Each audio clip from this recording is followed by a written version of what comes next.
I don't really think that there's anything that could be called another subject that would be more valuable than writing in the long term. So I would stick with the writing, especially at 12 years old.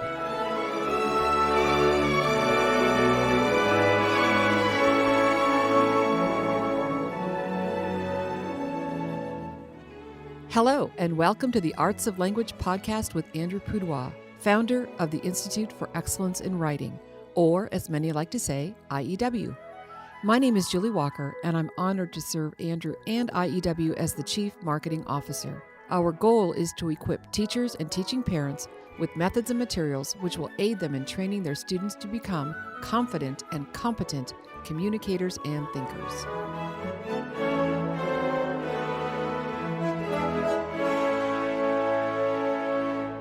What time is it, Andrew? Where? Oh, I know, right here in Oklahoma, it is 12 noon, and we are, of course, doing our Ask Andrew Anything podcast. Andrew asked me this morning, do I get to see the questions? And my answer was, no.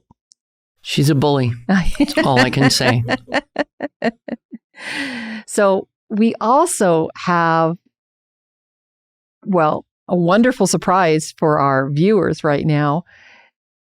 Andrew and I are not in the studio alone. We actually have a dozen or so people who are here from all over the United States who work for IEW and who have been together doing a retreat. So not the kind of retreat where we get massages and pedicures. No, this is the one where we do rappelling and zip lining, and then we, after that, get on the floor and have a push-up contest. We are definitely not doing that. This has been a very good working retreat. Some of you who have been around IEW for quite a while know that we have a new magalog that comes out every year, and we've been working on that. We've been working on new projects, and so this is just an incredible group of people that we have here today, as well as many of our customer service and schools team that are here in the studio. So Andrew, the reason why I can't show you the questions is I'm not going to ask you them.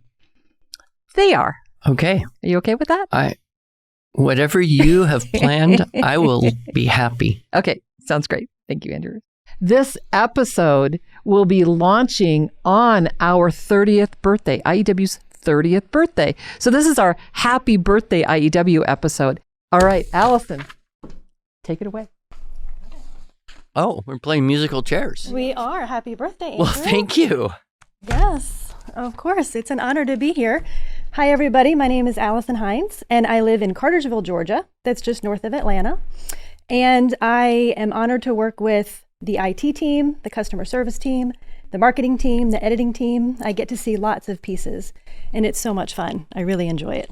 We appreciate you very much, and thanks for coming all the way from Georgia. Yes, it's good to be here. So my question is from a mother who has several children, all the way from middle school down to a newborn baby. And there are just not enough hours in the day to school that length and different ages of children. And often she feels that the middle schooler is not getting enough attention. Do you have any advice for how to manage homeschooling multiple children and paying attention to that oldest? Well, there are a few principles that I often suggest to people. Everyone's situation really is individual, and every child is different. But one principle I always suggest is teach from the top down. Put the most energy into the oldest kids because you have the least amount of time remaining with them before they basically grow up and do something else. And so prioritize the oldest kid and then just trust the trickle-down effect. The younger children, they absorb from the environment. They'll overhear stuff. They can keep them, as long as they, stay relatively clean and alive, you can ignore them for part of the day and do prioritize the oldest kids. The second basic principle was chunk your kids. So grab the top 1, 2, maybe 3, and do what you can with them together, and then grab the next, 2 or 3 down and do what you can with them together. So you're cumulative subjects like language, particularly foreign language, math, where each child really needs to be working at the proximal level of challenge. Those kind of have to be done individually, but you should be able to set one off. Okay, do this. Check with me if you have any questions. So they're working mostly independently. Whereas the non-cumulative things like history, literature, science, those you really can do in groups. And you don't have to study history chronologically. In fact, my friend Martin often says history is not chronological. In other words, you can learn a particular thing or period of history, and then you can go forward or backwards of that and learn another particular thing in history. You don't have to bring everyone from, ancient through medieval to, Renaissance to US to modern. You can jump around. And that is one reason why knowing dates is so helpful. So, a lot of people criticize, why bother to know dates? You could just ask your phone when so-and-so lived or when such and such a war happened. But if a person has dates to affix to names and events, then when you learn something, you've got a place to put it and it goes in order and it makes a lot of sense. So those would be, my two suggestions. And then always remember that the advantages of a larger family almost always outweigh the disadvantages of the increased chaos that can create in your life. And when they're all grown up and you look back on it all, then you won't regret having lived through the chaos and having that large family, because then you have the best chance of having as many grandchildren as possible, which is, as far as I can tell, the only really good thing about getting old. Well, thank you for that advice. Sure. Happy birthday, Andrew. Well, thank you, Luke. I guess there's going to be a pile of these. There might be.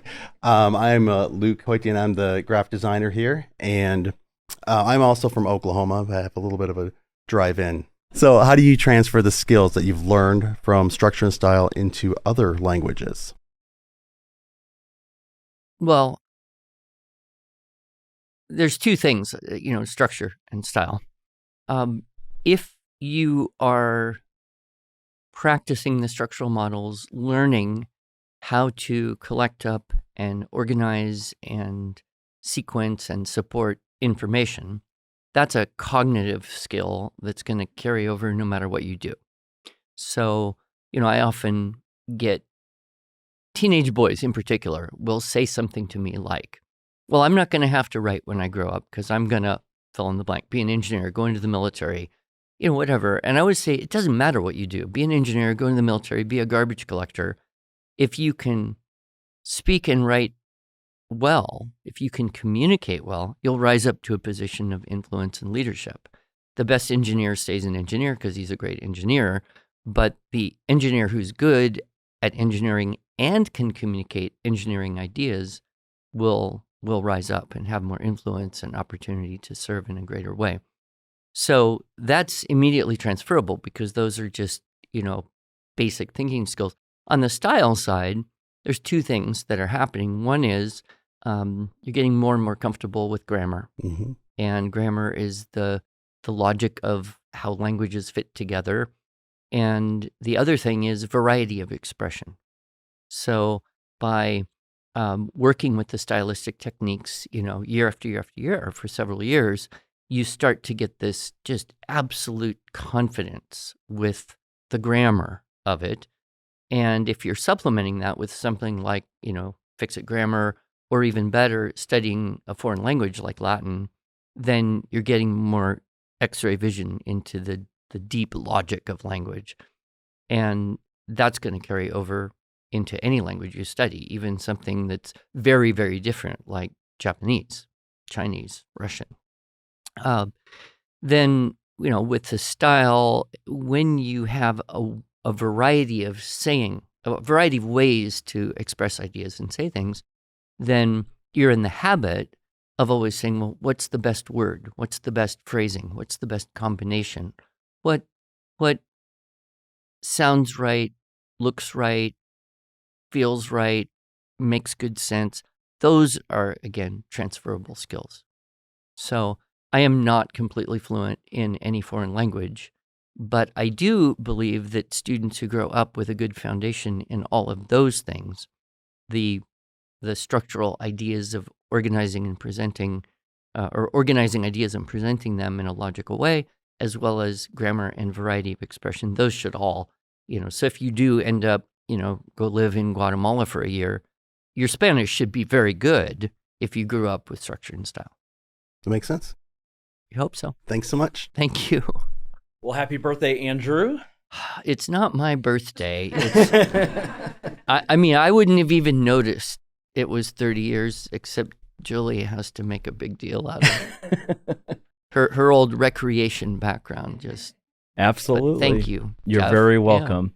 Yeah. My name is Jeff Neese, and I am from right here in Oklahoma.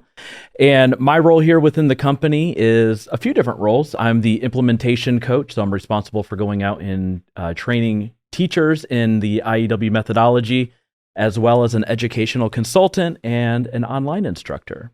So my question, as we are asking you, is that, so AI has been a hot topic in the realm of education. If you could control AI, you could program it, how would you program AI to be supportive of excellence in writing? I can't really imagine doing something I can't do. I can't imagine climbing Mount Everest because I know that the physical limitations would preempt any possible success in that endeavor. I feel kind of the same way about AI. It's just too big, too massive, too much unknown. I do suspect that what the plebes like you and what I see is just the smallest little tip of the iceberg of what exists. So I don't know. I do know that the big question that people have, of course, is, well, if AI can write better than most people, why should we bother teaching most people to write? I guess one thing would be for AI to tell you, what I have just given you is imperfect. You need to make it better before you use it, lest you repeat my errors.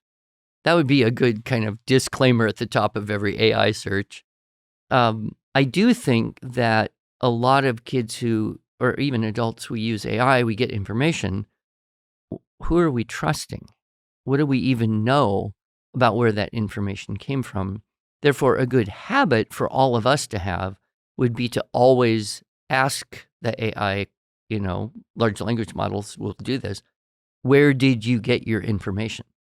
And then you can, look at the sources. And if you wanted to, I suppose, try to track down some of those primary sources and verify and then use the information. But I don't know where it will go. None of us really do. The question is, how might it affect those of us who still believe that teaching writing is an important thing? I think a good analogy would be math, right? So a lot of people say, well, why do you teach algebra? Nobody uses algebra except the few people who do, but you're teaching it to everybody. Isn't that, couldn't you be teaching them something more useful? Well, I don't think we learned algebra and geometry and trig or whatever because we need it today. I mean, some people do, but I don't. However, the thinking skills that are trained in the process of learning algebra, geometry, etc., or the thinking skills that are learned in the process of learning Latin, it's training logical processes at a very high level. And that's what's making the neural connections and the cognitive functions. And we don't understand how that all works. We do know one thing: our brains are still faster in making connections between the information that we have, better than AI can do. And so we're teaching writing not so that everyone can go and write better emails or write better reports if they go work for the FBI or write better speeches if they have to get a gig at the White House. That, that may happen. And those people are all going to use AI like they do, just like engineers use technology to help them. But if you can't think above that to some degree, if you don't know what you're doing with math, you're not thinking mathematically, you're not going to be good at using math. Same thing with language. If you can't look at it and think above it to some degree, then it's going to control you. You're going to be at the functions. I think it goes down to, the world 10 years from now, there will be people who think well in a myriad of ways and therefore can use AI effectively. And then the people who can't think well, and AI will just simply use them. Absolutely. Thank you so much. Sure. Don't know if that answered that question, but it was my best attempt. Oh, thank you. Thank you. So my name is Hannah Averett. I live and work right here in Tulsa, Oklahoma, and I am on the product team and the editing team. So Andrew, the question I have for you is from someone who is new to IEW. So they ask, how do we use the teacher-student combo of history-based lessons differentiated by grades 4 and 6? Well, we have an excellent customer service team that answers questions like this all day. So I probably should pull one of them up. Maybe you could answer the question. I guess my answer would be, we primarily do teacher training as a foundation. And so watching that course, the TWSS, working at it, gradually over weeks or months, however long it takes, that's an investment in yourself. So as a teaching parent, as a tutor, as a teacher, you are going to be permanently enriched by learning our system as an adult, as it's being taught to adults, getting all of the, kind of deeper logic to why we do the things we do. And, that's really the core of what we've always done. But over the years, we've found that creating student materials to then help teachers implement all those ideas makes them more and more successful. So having then the student materials, whether it's a SSS course on video, it sounds like this person is wanting to use the history-based writing lessons. You're going to have much greater confidence, success, and consequently joy in using the history-based writing lessons after you have started the process of learning it yourself. For the differentiation between grade 4 and 6, I don't really see a huge thing there. Most families, co-ops, even some, hybrid schools or charter schools that have mixed age classrooms don't have a problem with that. And we have, ideas as well as actual tools that teachers and parents can use to, say, customize the assignments. With the history-based writing lessons, we have a simpler source text. So if you've got one of those two kids that needs a little simpler reading level, that's available. We've got checklist generators that we can use to modify the checklist. You can modify a checklist just by cross something out or add something in. It's only if you want it to look cute, you use the checklist generator. But, I have almost always, actually all of the classes I've taught have all been mixed age groups with at least 2 years difference between the oldest and the youngest. And I find that sometimes, the younger kids are just as sharp or faster in a way than some of the older kids. So I would just say teach them together, get going. And if you need to customize the assignment for the younger one, you can do that. And if you have any more questions on how to get the tools to do that, well, we have an excellent customer service team. Well, thank you so much. Sure, thank you.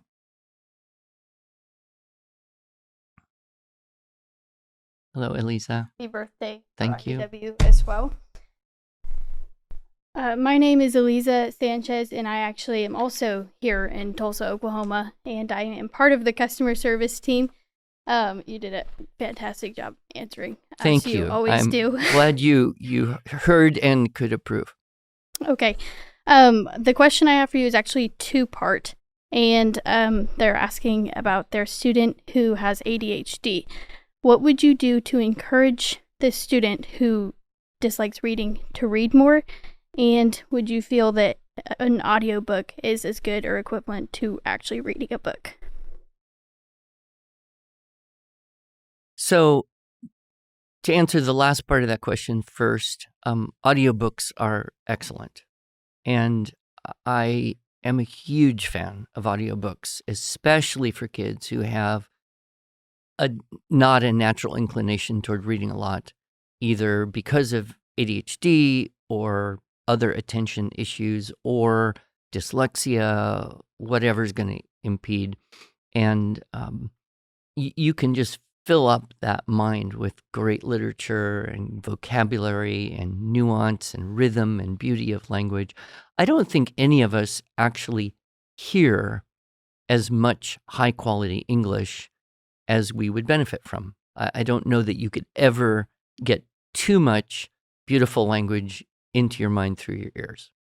So full speed ahead on audiobooks. Now, depending on the age of this child, which we don't know, you do hit a point usually around, 11, 12, where you start to worry, oh no, is this kid just going to listen to audiobooks forever and never be able to read? That is not a problem I have ever seen actually happen. Lots of kids around 11 or 12 would much prefer audiobooks over paper books because they can hear and listen at a higher level than their own decoding and their speed allows.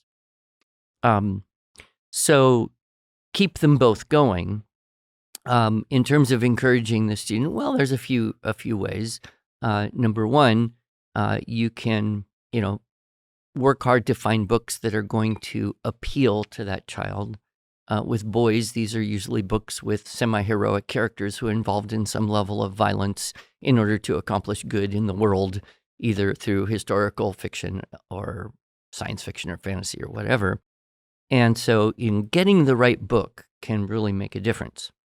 One trick that I have tried and found it successful, and I think other parents have too, is find that book and then rather than throw it to the kid and say, read it, read the first few chapters aloud and then kind of get too busy. Hopefully, the student will now be interested in the book and you leave it lying around and say, I'm just so busy. You can read it if you want to. And hopefully the curiosity will work. That was with my son. He didn't read a book till he was 12 years old. But the first book he did read all the way through, except for the first 3 chapters, was about a 5th, 6th grade reading level, The Bark of the Bog Owl. And, he liked the book so much. And then I said, I'm leaving on a trip. Don't read it without me. Well, of course, he couldn't resist. So I came back. He'd read the whole thing. And that was a huge breakthrough. There are other things you can do. I'm not a big fan of Pizza Hut or the food they sell, but you could use the Pizza Hut strategy, which is for every book you read, you get a something or other. I wouldn't recommend Pizza Hut pizzas. I would recommend something a little more healthy and good for the brain and body, but some kind of goal that you can acknowledge with some kind of reward idea, something that hopefully is good for the student, and say, read the book, get the reward. I know any number of kids who read books only because they want to watch the movie. All right? And my grandson, who does not like reading and would be the first to tell you, reading is stupid. Audiobooks are better because you can do stuff while you're listening to audiobooks. He did slog through the entire Fellowship of the Ring because that was the only way his mother was going to let him watch the Lord of the Rings movie.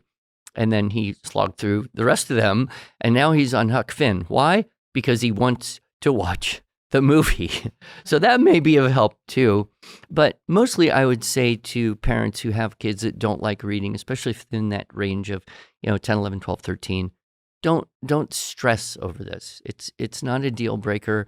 they will grow up, their decoding skills, their, attention issues or dyslexia issues will not be as much of an impediment in a few years as they are now. So trust the system. Well, thank you very much. Sure. Eliza, by the way, was one of my most favorite students when she was, what? Eliza, how old were you when you started these videos? 13? Yeah, 13, I think. And now she's all grown up and married and expecting a child and one of our key people here. So it brings a tremendous amount of joy to my heart when I get to continue to know these students as they become these awesome young adults. Well, happy birthday, Andrew. Hey, thank you. Well, my name's Brooke. I am also a part of the customer service team, and I also work here at the Bixby office in Oklahoma. So my question is from a mom who has been a part of the Classical Conversations community for about 3 years now. They are no longer doing Classical Conversations this year. She has a high schooler, and she would like to know where the best place to start. Well, there are a lot of options.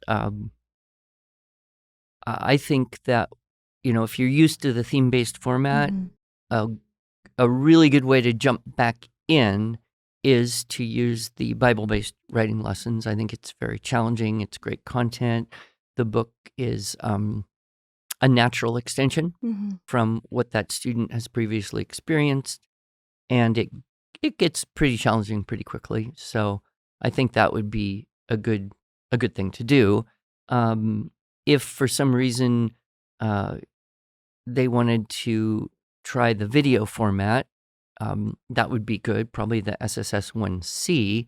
It does presume no previous experience, but if you did, theme-based for a few years and then didn't do it for a few years, it's okay to assume they forgot almost everything and work from there. The SSS1C, as you know, because you tell people this all day, is a pretty rigorous high school level course. In fact, it is even available for accredited college or university credit through Christian Halls International, through a few universities that they work with. So getting the SS1C, you're doing the equivalent of what would be a whole year of grammar and composition at the college level, especially if you add in the fix-it grammar. So I think either of those are good options. It's kind of just a matter of, do you want to be super involved and dig into the theme-based book with the kid and read it and talk to them and help them? Or would you like something that's a little more plug and play here? Go, watch the video, do the thing. I'll help you if you need help. Probably that would be the determining factor. Or the cost. The theme-based book is going to be less than the video course. But whoever asked that question, give it a try. If you try one and you don't like it, you can always swap out and do the other. Well, thank you, Andrew. Well, thank you for all the other good questions you ask all day, every day. Answer.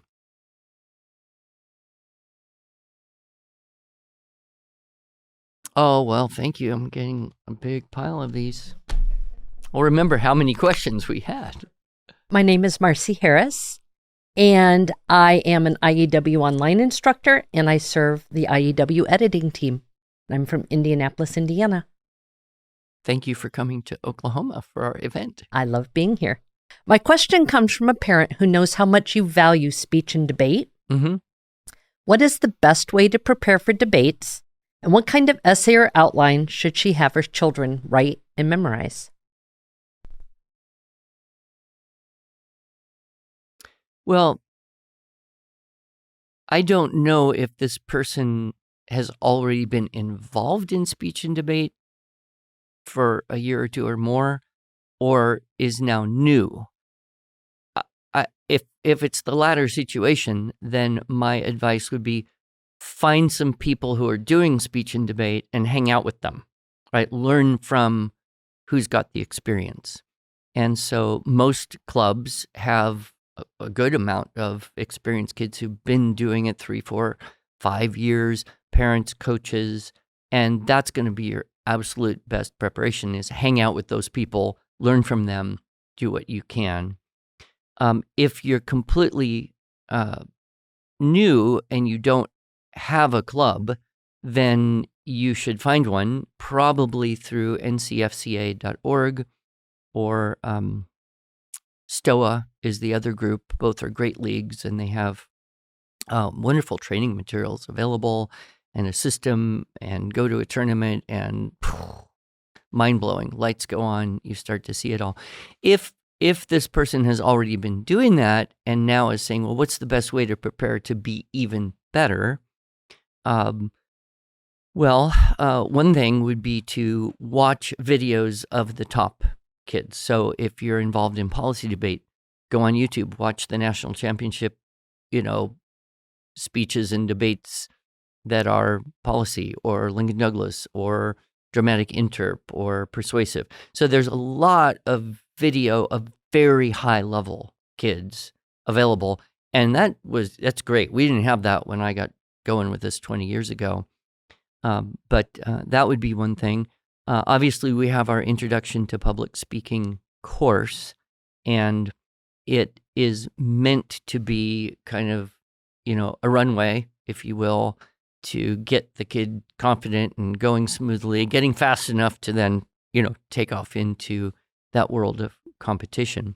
I think one area that all of us at any age would benefit from is, and I'm getting more and more convicted on this, is memorizing great things that other people wrote and practicing those so that you can deliver them smoothly and fluently, whether that's a beautiful poem or an excerpt or even a speech from a great orator of the past.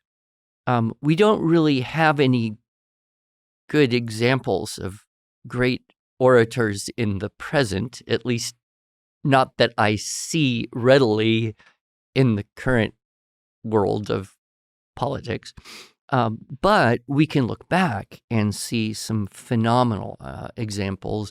I often would refer people to Frederick Douglass and some of his speeches. And I've known kids who did memorize a Frederick Douglass speech.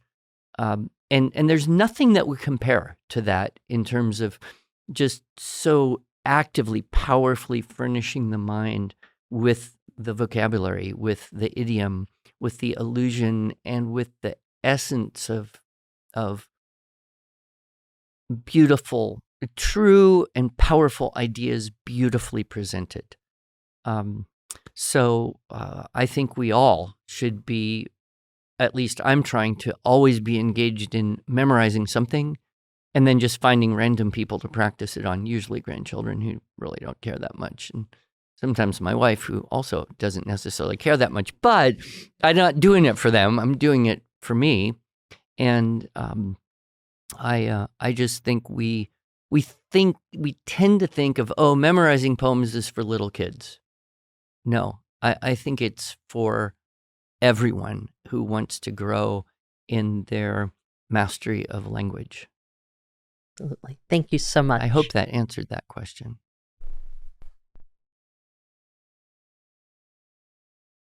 Happy birthday. Oh my. This is a big pile of cards. It is. It's growing. My name is Heidi Thomas. I live in northern Illinois, right on the Wisconsin border outside of Rockford. I am an IEW online instructor. I am a product developer and an editor here at IEW. So I have a question from the mother of a high school son. And she writes, how do I encourage my son to use his IEW skills specifically to write the keyword outline when he writes for other teachers? Well, I don't know that you can encourage high school sons very well. It's true. Our thinking is that somehow we're going to cheerlead them into doing more, better. They're pretty much going to do what they want to do. I do believe that when kids grow up making keyword outlines, they may hit a point where they kind of rebel against it just because in their mind, they think, oh, that's just extra work. I know what I'm going to write. I'm just going to launch in and write the first paragraph first and just crank this thing out. And a lot of them can do it decently well. And they have internalized to some degree that thinking what you're going to say or what you're going to write before you write it. A lot of students will discover at some point, and I'm not sure you can force this, but they will discover that it actually does save time, that it will make a better end product. But I don't know you can convince them of that. It's something they kind of have to discover on their own. I would say hopefully, if this is a high school student who's hitting, say, 15, 16 years old and has an aptness for this kind of thing, get them involved in some higher level classes. Look into the dual enrollment thing. Get them involved in a class from someone else so there's external accountability. And then you as the parent can be more of their, support and helper. You're on their team rather than you're the one saying you have to do this. And the kid's saying, well, I'm going to do as little work as I can and get away with this so I can get back to my real life. That external accountability around that age, 15, 16, that is provided through dual enrollment opportunity, I think goes a long way towards shifting for that, getting more grown up about the whole thing. I will tell you an interesting thing. I was recently at a conference and I was talking to a mother who works for a law firm. I don't know what her actual training is, but her job is writing briefs for the lawyers and they do, this particular firm does pretty high level stuff like Supreme Court, state Supreme Court level stuff, whatever. And so her job is basically to get all of the, decisions that have come down or rulings or commentaries on those decisions and then put them together in a brief for the lawyers at the firm she works for. And so she told me when I met her a few months ago in California that she wondered if she could do a Unit 6 with this process that she has done many times. And so she thought, yeah, I'll just give it a try. So she got her first source, second source, third source, I don't know how many sources, made little outlines, source outlines, created a few outlines, and then put together the final project. She said it took longer than she usually spends to prepare to write the thing. But once she had that preparation in place, the thing just flowed out and it was much better and much faster to get to the final product. So it's kind of like that, anything, kids want to jump on the court and play the game rather than do the wind sprints, dribble drills, and technical things that actually would make them win more easily.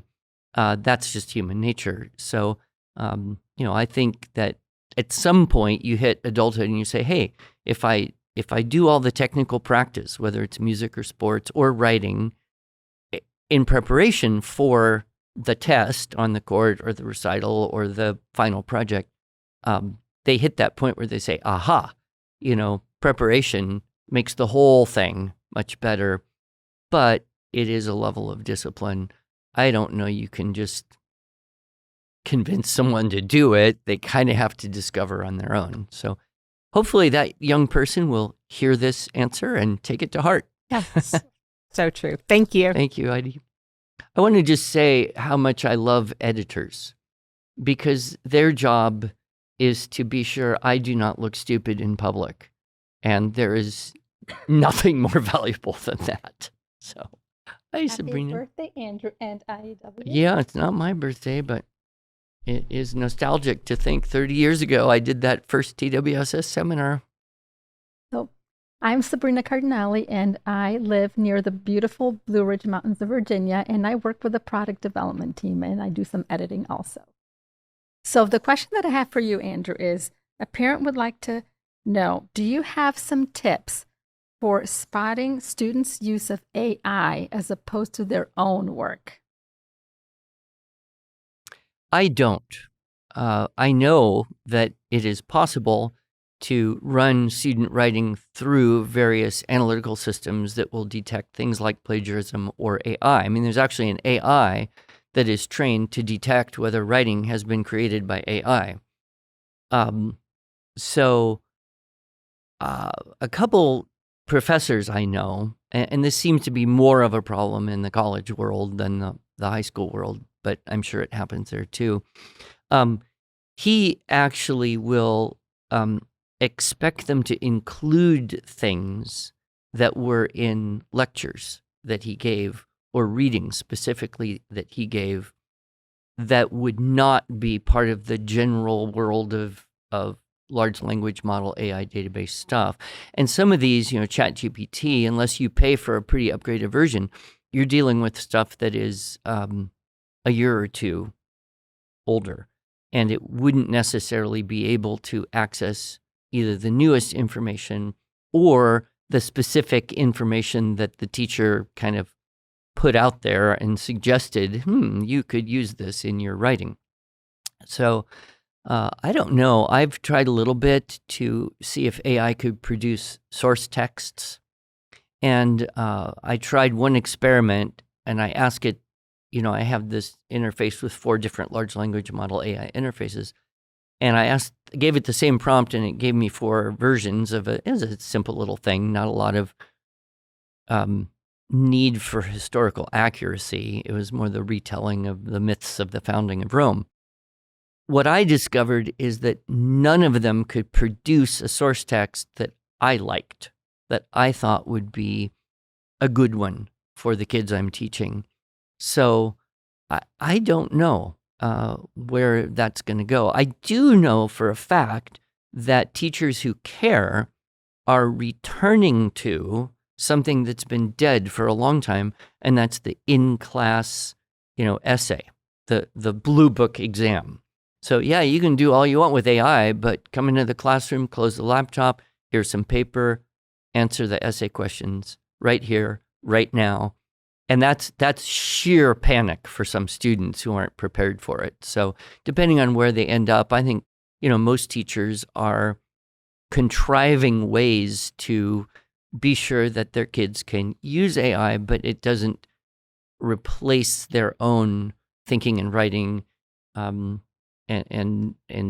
become a substitute intellect for the students themselves. But it's a big problem everywhere. And, I think we have the best tools to help students, but I don't know what the solutions really are. The interesting thing, too, is young people today, if you were to suspect them or even accuse them, did you, copy and paste and change, or did you use AI? They wouldn't perceive that as being wrong in any way, right? They don't perceive that as cheating or anything, because the mentality of young people is, well, we use technology. That's what we do. That's the world we grew up in. So what are you complaining about? So there's kind of a philosophical divide there between old people like us who would say, well, that's not quite fair. That's not quite legal. And kids are like, of course it's legal. Of course it's fair. It's like using a radar detector so you don't speed. So I don't know where that goes. We'll see. Thank you so much. Yeah, thank you for that easy question.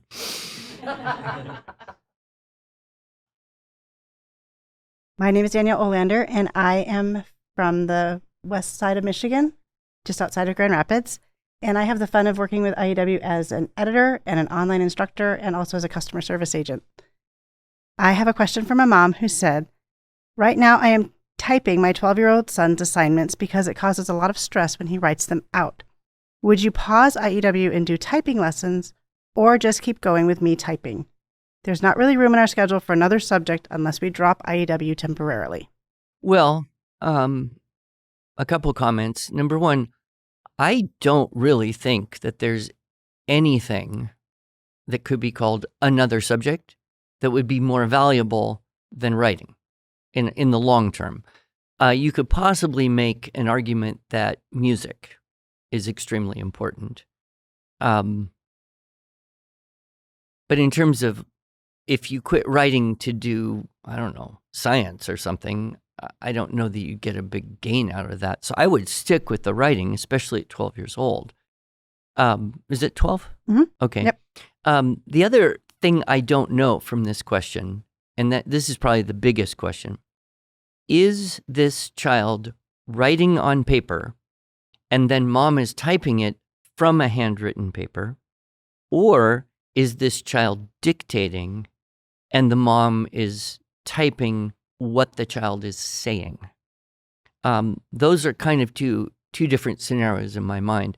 If the child is writing on paper, the mom is typing it, then print it out, give it back to the child, let the child edit to some degree. So the idea would be try to not fix it on the fly and save them the process of reading what they wrote and being sure that it sounds good, they like it, and that all the words make sense and everything's there. So if the child is writing on paper, that's actually kind of a plus, because the opposite is a bigger problem in my mind, which you see in a lot of schools now, is they're trying to get every 9-year-old to type everything. And so the kids aren't actually learning to put a whole paragraph on paper for any reason. That, I think, is a worse situation. But there certainly would be some value in practicing typing. So get a game-like thing. I mean, all our kids learned with Mavis Beacon Teaches Typing. I don't even know if that still exists anymore. I would try to find one that, could be done for a very short time, maybe 10 minutes, 4 or 5 days a week. And, 10 minutes out of the day. Everyone can steal 10 minutes out of the day and practice a skill like typing and just get, gradually a little faster. I think there's still a good argument for learning to type with the right fingers on the right keys, because that will improve speed, although I do know some people who don't do that and can whip out stuff pretty fast with 2 or 3 fingers.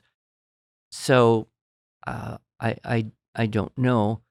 But I wouldn't stop doing writing, regularly, 3, 4, 5 days a week, or some part of that process, in order to do something else like improve typing speed. I would try to keep going and then just squeeze in another 10 minutes.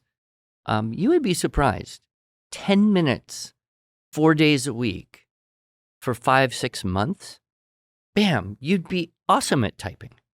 You would gain the skill very, very rapidly. But if you don't have the consistency and you just do it whenever you feel like it, yeah, you could be frustrated for years. So I don't know if that fully answers her question. Yeah. If not, she can write to you and you can. I can answer her question. Yeah. Thank you, Danielle. God bless you.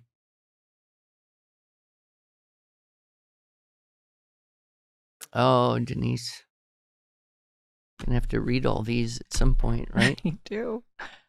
Hello, I'm Denise Kelly, and I'm the product manager for IEW and also the online class director, and I live in Lynchburg, Virginia.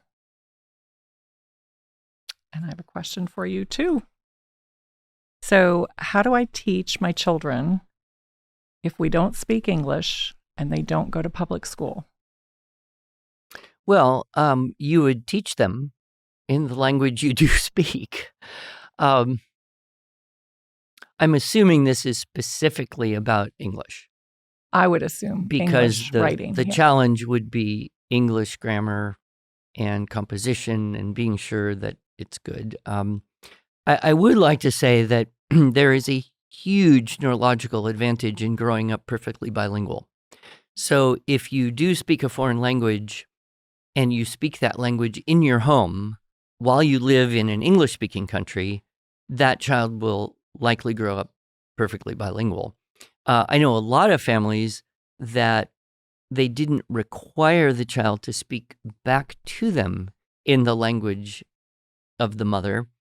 And so that kid now grows up and can pretty well understand it, but doesn't have the confidence and fluency to speak that language. So don't quit, because the advantages of being perfectly bilingual, which are not practical in my mind. They may or may not be useful, but they're neurological because your language part of your brain, when you learn a second language and you make all the connections between those two languages, huge brain growth, huge brain development. It is very rare to meet a perfectly bilingual person who grew up in a bilingual situation and speaks both languages very naturally, who isn't very smart about everything else at all. So you've got this huge advantage of being able to help students do that.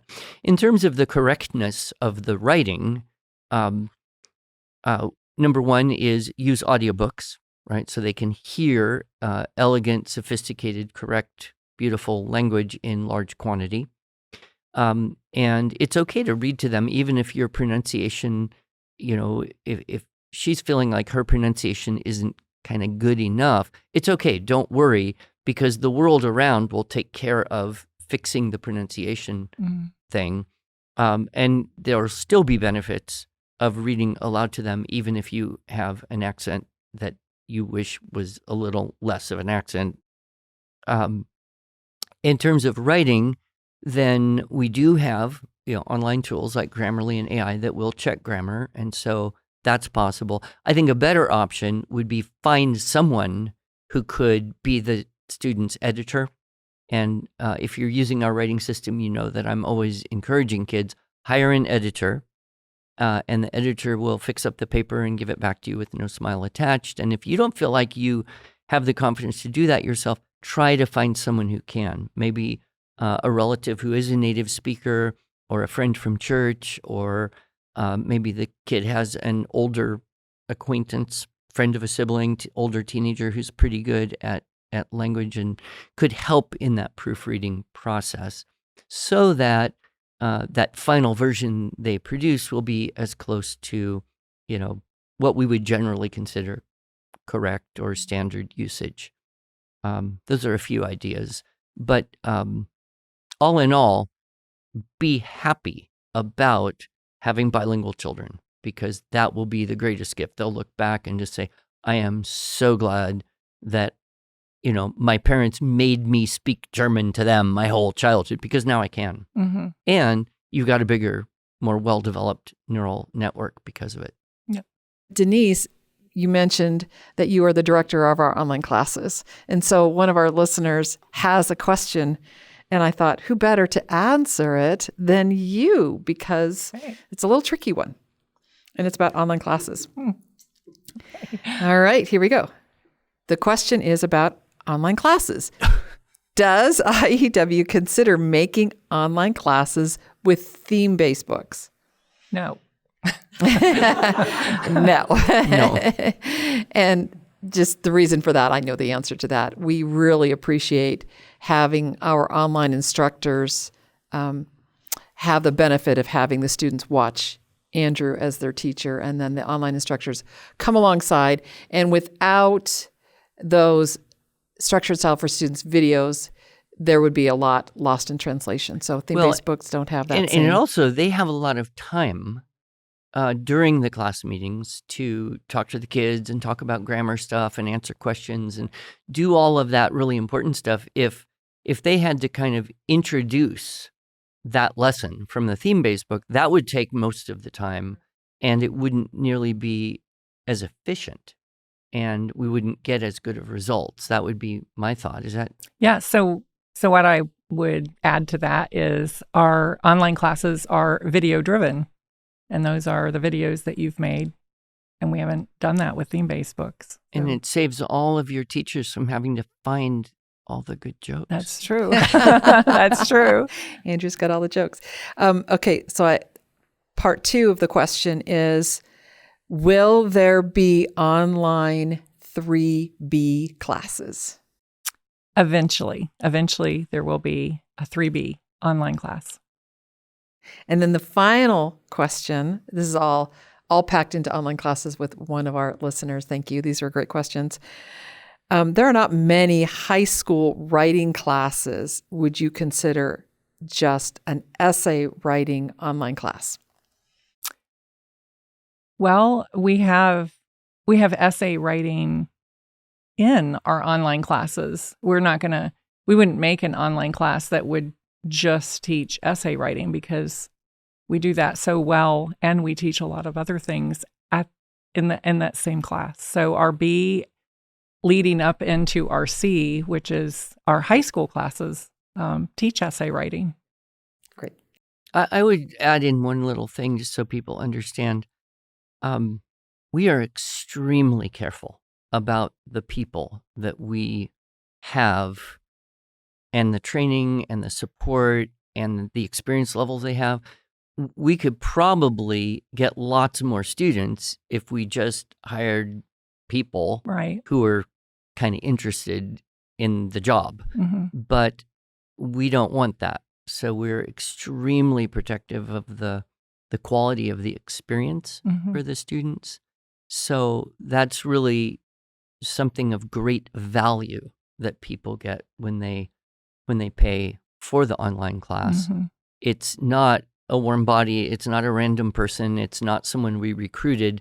Hey, could you fill a slot and teach these classes? We don't do that way. Yeah. And so that's why our numbers are still not small, but they're moderate. We're not trying to make it, thousands of kids doing this. Right. That would gradually undermine the excellence of what we're trying to do. Yeah, I think we vet our teachers very, very carefully. Cream of the crop. Yeah. Thank you, Denise. Andrew, we have one more question for you. Wow. Gosh, we've been going on almost an hour here. Time flies when you're having fun. Happy birthday. Oh, thank you. Thank you. So my name is Cynthia Lescalt, and I live outside of Raleigh, North Carolina, and I am part of the customer service team, and I get the great privilege of also working on the event team as the assistant event coordinator, exhibitor, and just part of all the other questions I get to answer. Yeah, and there's a lot to do on this event coordination side. Yes. I appreciate it. You help me not have to be in two places at the same time. I try really hard. So since we're coming to the conclusion, and in any good conclusion, we ask the most significant question. Oh, my. And why. So I have been tasked with the most academic question that could be asked today. Okay, well, shoot. Are you ready? What kind of birthday cake does Andrew have on his healthy diet? I'm not sure who thought this was the most significant question, but I will be quite honest. I generally don't like cake. I suppose there are some cakes I would eat to be polite to whoever made the cake. But if I were going to do something like that, I would just prefer some ice cream with a candle on the top. But it would have to be the right kind of ice cream. Probably, a organic milk, if possible, with a natural sweetener. And it would be, unfortunately, really expensive. So I don't eat much ice cream. What else would I like? I mean, I once saw a kid who asked for a steak, a meat cake for their birthday. And the parents, they piled up some steaks with bacon in the middle and melted butter over the top. And it was like a total carnivore cake. And I thought, that's a good idea. But I have never experienced that. And you don't have to worry about doing that for me.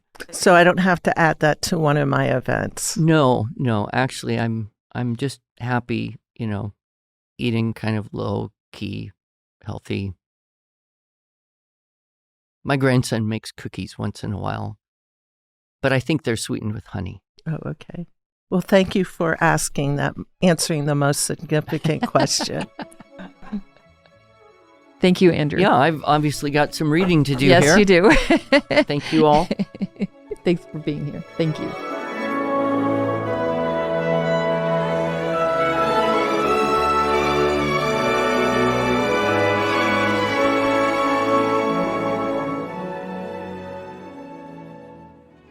Thanks so much for joining us. If you enjoyed this episode and want to hear more, please subscribe to our podcast in iTunes, Stitcher, or Spotify, or just visit us each week at iew.com/podcasts. Here you can also find show notes and relevant links from today's broadcast. One last thing, would you mind going to iTunes to rate and review our podcast? This really helps other smart, caring listeners like you find us. Thanks so much.